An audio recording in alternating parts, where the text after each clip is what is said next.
Stylish star Allu Arjun నటించిన latest sensation Duvvada Jagannatham box office దగ్గర 2 వారాల్లో 70 కోట్ల షేర్ను వసూలు చేసి సంచలనం సృష్టించింది. కాగా సినిమా క్లీన్ హిట్ గా నిలవడానికి మరో 10 కోట్లు కలెక్ట్ చేయాల్సిన అవసరం నెలకొనగా అతి త్వరలో కేరళలో కూడా రిలీజ్ కానుండటంతో అక్కడ వచ్చే కలెక్షన్లతో కలిపి సినిమా సేఫ్ అయ్యే అవకాశం ఉందని విశ్లేషకులు అంచనా వేస్తున్నారు.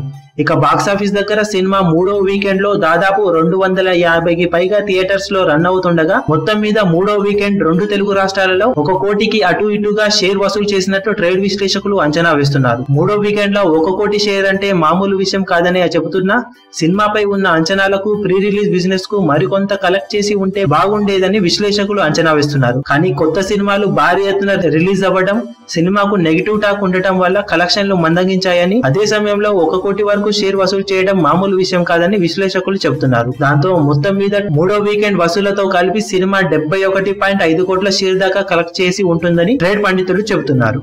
ఇక సినిమా లాంగ్ రన్ లో 73 కోట్ల వరకు కలెక్ట్ చేసే అవకాశం ఉందని చెబుతున్నారు. మరి కేరళలో ఎలాంటి కలెక్షన్లు సాధిస్తుందో చూడాలి.